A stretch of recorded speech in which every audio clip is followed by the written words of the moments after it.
Hello, আসসালামু আলাইকুম। আমি মোহাম্মদ বেলাল হোসাইন, স্কুল অব ইজিপির পক্ষ থেকে আপনাদের স্বাগতম। এখন আমি আপনাদের সামনে একটি মোস্ট ইম্পর্টেন্ট ম্যাথ নিয়ে এসেছি। এই ম্যাথটি থেকে আমাদের অনেক কিছু জানার আছে। যদিও এর আগে আমরা দেখেছি যে এটা তো ভোল্টেজ ডিভাইডার মেথডের ম্যাথ, অর্থাৎ ট্রানজিস্টরের ক্ষেত্রে ভোল্টেজ ডিভাইডার মেথড অ্যাপ্লাই করে আমরা এই ধরনের ম্যাথগুলো সলভ করে থাকি। আবার ভোল্টেজ ডিভাইডার মেথডের ক্ষেত্রে দুই ধরনের নিয়ম অ্যাপ্লাই করতে পারি। কখনো করি কি এক্স্যাক্ট মানে প্রশ্নের বৈশিষ্ট্য অনুযায়ী, অর্থাৎ সার্কিটের বৈশিষ্ট্য অনুযায়ী কখনো এক্স্যাক্ট নিয়মও হইতে পারে অথবা কি অ্যাপ্রক্সিমেট নিয়মও হইতে পারে। তো এই ধরনের ম্যাথ তো আমরা এর আগের লেকচারও দেখেছি এবং তার আগের লেকচারে বেসিকগুলো নিয়ে আলোচনা করেছি। তো আজকে আমরা দেখবো যে এই যে ট্রানজিস্টরটা, অর্থাৎ আমি যে ম্যাথটা নিয়ে এসেছি, এই ম্যাথটা কি মোডে আছে, সে কি অ্যাক্টিভ মোড না কাট অফ মোড না স্যাচুরেশন মোড, সেটা আমরা নির্ণয় করব। দেন তার অপারেটিং পয়েন্টে নির্ণয় করব। দেখুন, আমি আবারও বলছি, ম্যাথটা খুবই ইম্পর্টেন্ট একটি ম্যাথ। কাজেই আমরা চেষ্টা করব ম্যাথটার এ টু জেড দেখার, এবং এই ম্যাথটা থেকে অনেক বেসিক কনসেপ্ট আমাদের ক্লিয়ারও হতে পারে। তো কাজেই আমরা চেষ্টা করব এই ম্যাথটা এ টু জেড দেখার।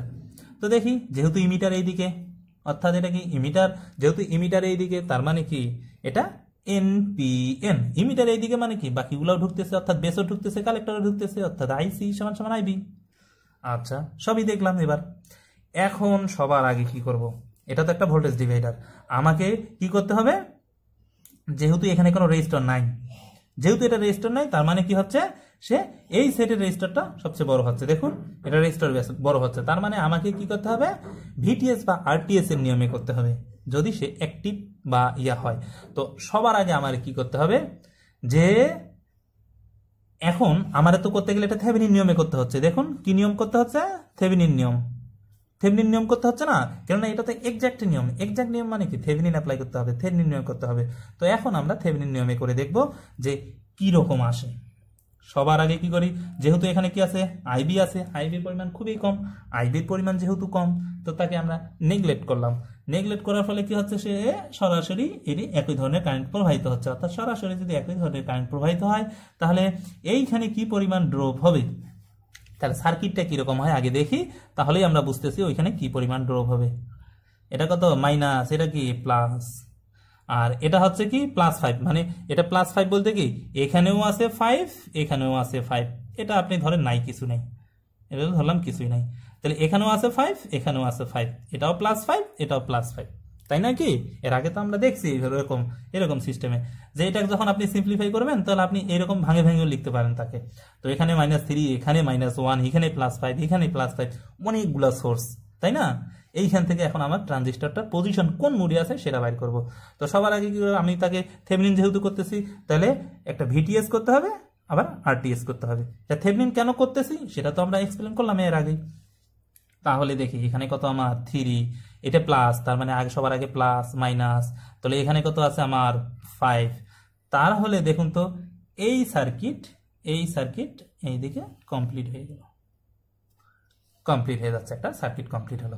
আচ্ছা, সার্কিট কমপ্লিট হলে তাহলে এর মধ্যে দিয়ে কি কারেন্ট প্রবাহিত হচ্ছে দেখি তো। কেভিএল অ্যাপ্লাই করি, কেভিএল এদিক দিয়ে যে অ্যাপ্লাই করি, তাহলে এটা 5 না, তাহলে এদিক প্লাস আসতেছে, এদিক মাইনাস আসতেছে, আবার এটা প্লাস, এটা মাইনাস, এটা মাইনাস, এটা প্লাস হচ্ছে। তাহলে কেভিএল যদি অ্যাপ্লাই করি এদিক দিয়ে, তাহলে কত 5 মাইনাস, এখানে কত 2k, তাহলে I1 2k minus 16k I1 একই না, যেহেতু এটা ওপেন হয়ে যাচ্ছে, এটা ওপেন বিবেচনা করতে হচ্ছে। এখান থেকে আমার আরটিএস এবং ভিটিএস নির্ণয় করতে হবে। তাহলে এই সমান সমান কত 0। তাহলে 0 যদি হয়, তাহলে দেখি এখন কত আসে, সরি এইখানে যেহেতু আছে কত +3, তার মানে কত +3 সমান সমান 0। তা কি আসে দেখি, 5 আর 3 কত 8, 8 ভাগ এটা কত 2k, আর এটা 16k, তাহলে কত 18k, অর্থাৎ 18। তাহলে কত আসে, কারেন্ট কত আসে, I1 সমান সমান কত আসে 0.4444 কি মিলি এম্পিয়ার। তাহলে I1 আমি পাচ্ছি। তো I1 যদি পাই, তাহলে আমি এখানে কি পাচ্ছি, এইখানে ড্রপটাও নির্ণয় করতে পারবো। এখানে ড্রপ কত 16, ভোল্টেজ কত 16k, অর্থাৎ 16 সমান সমান কত 7.71। তাহলে এইখানে আমার ড্রপ হচ্ছে কত 7.11। তাহলে এই জায়গার ড্রপ আমার কত দেখি, দেখুন এটা খুব ভালোভাবে বুঝতে হবে, আমি আবারও বলতেছি, কেননা এখানে যে ভোল্টেজটা হওয়াতে একটু কনফিউশন ক্রিয়েট হবে কিন্তু। দেখুন, কাজেই এটা বলতেছি যে এটা একটু বারবার নজর দিয়েন আপনারা, 7.11 ভোল্ট। তাহলে 7.11 1 ভোল্ট কি হলো এখানে ড্রপ হচ্ছে, তাহলে আমার ভিটিএস তাহলে কত? তো ভিটিএস তো আমি জানি কি, ভিটিএস এটা গ্রাউন্ডের সাপেক্ষে অর্থাৎ টোটালটা এইখান থেকে এইখান পর্যন্ত টোটাল হবে। তো এইখানে টোটাল হলে এর ভিতরে তো এটা পড়ছে, অর্থাৎ আমার এইখান থেকে এইখানে এখন ভিটিএস নির্ণয় করতে হবে। তো ভিটিএস যদি নির্ণয় করি, আমি জানলাম এর ড্রপ এটা, তাহলে এটা যদি আমার প্লাস এটা যদি মাইনাস হয়, এদিক দিয়ে যদি কেভিএল অ্যাপ্লাই করি তাহলে কি আসে দেখি তো, -3।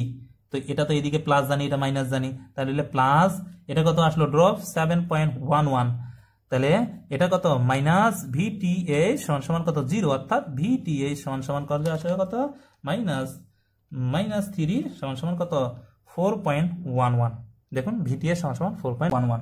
আচ্ছা 4.11 হলো, তাহলে আমার সার্কিটটা কিরকম আসতেছে, সার্কিটটা হচ্ছে ইকুইভ্যালেন্ট সার্কিটটা কি এইরকম, সার্কিটটা তো এখন আমার এইরকম হওয়ার কথা, তাই না?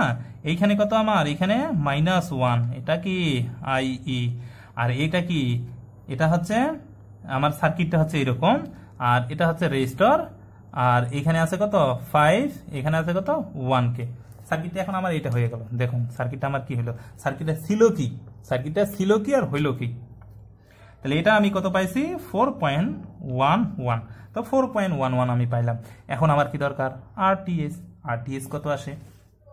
আরটিএস এর ক্ষেত্রে আমরা কি জানি যে এটার ভোল্টেজ সোর্স শর্ট, এটারও ভোল্টেজ সোর্স শর্ট, অর্থাৎ দুইটা কি হবে, এটার সাথে এটা প্যারালাল। কেন প্যারালাল হয় এর আগে তো এক্সপ্লেন করছি। দেখুন এটাও শর্ট, এটা শর্ট, এটা শর্ট হলে কি হচ্ছে, এই যে এটা একটা লাইন, এটা একটা লাইন, এখানে আরটিএস নির্ণয় করব, তার মানে দুইটা প্যারালাল। তো দুইটা যদি প্যারালাল হয় 2K গুণন 16K ভাগ 18K, তাহলে সমান কত 1.77। তাহলে আরটিএস সমান কত 1.77 কি কে 778K ধরে। তাহলে এখানে আরটিএস পাচ্ছি, ভিটিএস পাচ্ছি, এখন এখানে -1 পাচ্ছি। এখন দেখব যে ডায়োডটা মূলত আসলে অ্যাক্টিভ না কাট অফে আছে। এত সময় ধরে তো আমাকে এইটা সিম্পলিফাই করতেই সময় শেষ হয়ে গেল আমার। এখন সিম্পলিফাই করা শেষ, এখন আমি দেখব ডায়োডটা আসলে কোন, মানে এই ট্রানজিস্টরটা কোন মুডে আছে, সে কি কাট অফে আছে না অ্যাক্টিভে আছে, মানে অনে আছে। তো ডায়োড টেস্ট করার জন্য যেহেতু এটা সিলিকন ডায়োড, তার মানে কি 0.7, তো সিলিকন ডায়োডের ক্ষেত্রে কি 0.7 পাই।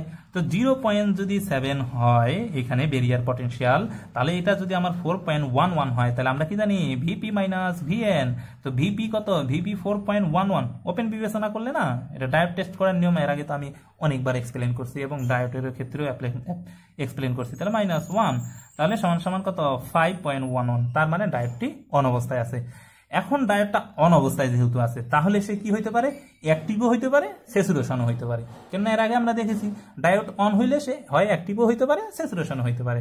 তো আমরা তো ডায়োডটা অন পাইলাম, তো এখন আমরা দেখব সে আসলে কি অ্যাক্টিভে আছে না স্যাচুরেশন মোডে আছে। দেখি এখন তাহলে আমরা কেভিএল অ্যাপ্লাই করি। কেভিএল অ্যাপ্লাই করলে 4.11 মাইনাস 1.48K গুণন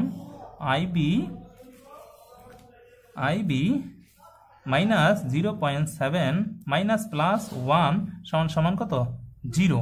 তাহলে আইবি সমান আমি পাবো এখন, অর্থাৎ আইবি সমান আমার আসে কত 4.11 প্লাস 1 মাইনাস 0.5 ভাগ 1.78,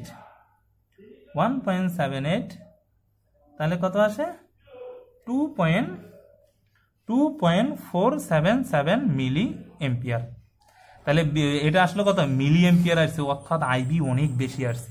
ওকে দেখি তাহলে আইবি আমি পাইলাম, তাহলে আইসি কত পাবো, বিটা আইবি। যেহেতু এখানে এখানে বিটা আমি দেইনি, বিটা ধরলাম, আমি বিটা সমান 50। আমরা হচ্ছে জাস্ট ম্যাথটা এক্সপ্লেন করে দেখবো মূলত। তো বিটা যদি 50 হয় তাহলে গুণন 50, তাহলে কত আসে আইসি 123.87 কি মিলি এম্পিয়ার। ওকে এখন আমি দেখব এখানে যে কেভিএল অ্যাপ্লাই করে দেখব। কেভিএল আমি নি ভোল্টেজ কত ধরছি, নি ভোল্টেজ তো আমি এখানে বলি নাই। যদি স্যাচুরেশন হয় স্যাচুরেশনের নি ভোল্টেজ কত, স্যাচুরেশনের নি ভোল্টেজ ধরলাম ভিসিই সমান 0.2, নি ভোল্টেজ ধরলাম 0.2। নি ভোল্টেজ কি এর আগে তো আমি এক্সপ্লেন করছি ট্রানজিস্টরে, যেখানে cut off reason, saturation reason, যে লেকচারগুলো আছে আপনারা এখানে দেখুন, অনেক এক্সপ্লেন করা আছে, আপনারা খুব সহজেই বুঝবেন। তাহলে আমার কি ভিসিও পাইলাম, আর ভিসি আমার নি ভোল্টেজ। এটা কি নি ভোল্টেজ বলতে কি, এটা স্যাচুরেশন অবস্থায় যে ভোল্টেজটা আছে নি ভোল্টেজটা। তো দেখি এখন, তাহলে এটা আমি এখন ভিসি নির্ণয় করব। তো ভিসি যদি নির্ণয় করি তাহলে কত 5 মাইনাস কেভিএল অ্যাপ্লাই করতেছি 1K গুণন আইসি 123.87 মিলি, তাহলে কে কে কাটা যাবে মিলি, মাইনাস ভিসিই মাইনাস হলে +1 সমান কত 0। তাহলে দেখি এখন কত আসে, 123.87 মিলি মিলি মিলি আর কে কাটা 1 অর্থাৎ 123 ভোল্ট, 123 ভোল্ট। তাহলে এখানে 6, তাহলে 6 মাইনাস কত 123.87, তাহলে আসে কত ভিসিই সমান আছে -117.87 ভোল্ট।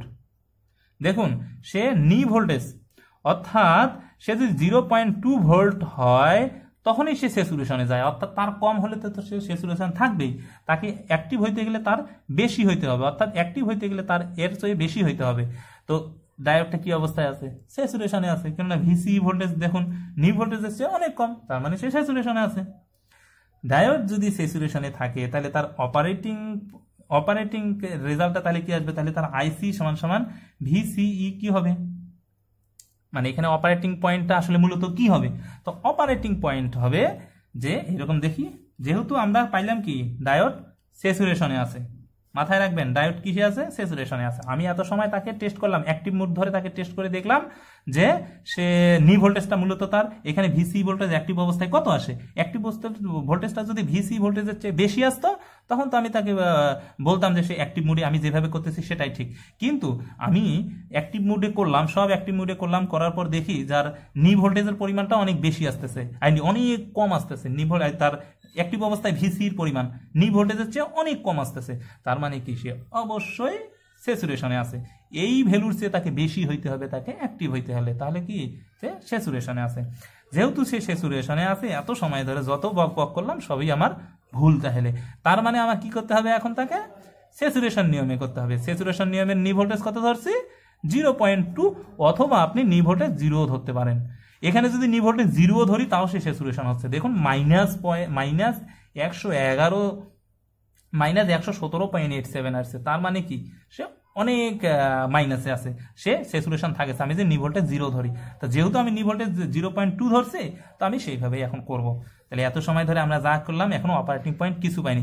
এইখান থেকে আমি একটা বুঝলাম যে আমার অপারেটিং পয়েন্ট ভিসিইটা 0.2, এটা আমি ক্লিয়ার, কেননা যেহেতু স্যাচুরেশন আছে এর নি ভোল্টেজটাই এর ভিসি ভোল্টেজ। আচ্ছা তাহলে আইসি তাহলে কি হবে, তাহলে আইসির ক্ষেত্রে আমরা দেখবো স্যাচুরেশন অবস্থায় আমরা কি ধরেছি, এখন দেখি 5 মাইনাস আইসি আর সি মাইনাস এখানে কত একবারে ভিসিই মাইনাস +1 সমান 0, ভিসিই কত 0.2 ধরছি, অর্থাৎ 5 মাইনাস 0.2 +1 ভাগ আরসি কত আছে আমার 1K সমান কত আইসি। তাহলে দেখি এবার কত আসে, 6 মাইনাস 0.2 ভাগ 1K, তাহলে কত 5.8 মিলি এম্পিয়ার সমান কি আইসি। তাহলে আইসি আমার কত আসতেছে 5.8 মিলি এম্পিয়ার। আমার উত্তর শেষ।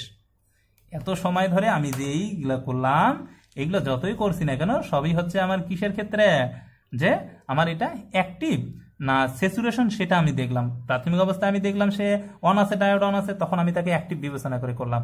অ্যাক্টিভ বিবেচনা করে দেখি ভিসিই নি ভোল্টেজে 0.2 হয়, ভিসিই দেখি ওমা ভিসিই অনেক মাইনাস, অর্থাৎ 0.2 অনেক কম, তখন আমি বললাম যে না আছে স্যাচুরেশন মোডে আছে। তাহলে সে যদি স্যাচুরেশন মোডে থাকে তাহলে আমার অপারেটিং পয়েন্টটা আসবে কত, তাহলে এই যে নি ভোল্টেজ, এবং যদি এইখানে নি ভোল্টেজ আমি 0 ধরতাম তাহলে আমার কি হইতো, এইখানে হইতো ভিসিই ভোল্টেজ, অর্থাৎ ভিসিই সমান কি হইতো 0 হইতো, আর এইটা সমান আমার সর্বোচ্চ হইলে, যদি আমার এই ভ্যালুটা সর্বোচ্চ হইতো তাহলে এই ভ্যালুটা অর্থাৎ 5.8 এইখানে মিলি এম্পিয়ার হয়ে যাইতো। তখন এই যে ডিসি লোড লাইন এটা সমান এখানে 0 হইতো, 0 থেকে এই ভ্যালুটা হইতো অপারেটিং পয়েন্ট হয়ে যাইতো। এখন যেহেতু এটা 0.2 পাচ্ছি, তো ধরলাম 0.2 এই জায়গায় না এইখানে হবে হয়তো, তাহলে এইখান পর্যন্ত এই যে ডট পর্যন্ত 5.8 মিলি এম্পিয়ার, এটা হলো তার অপারেটিং পয়েন্ট। আমাদের ম্যাথ শেষ।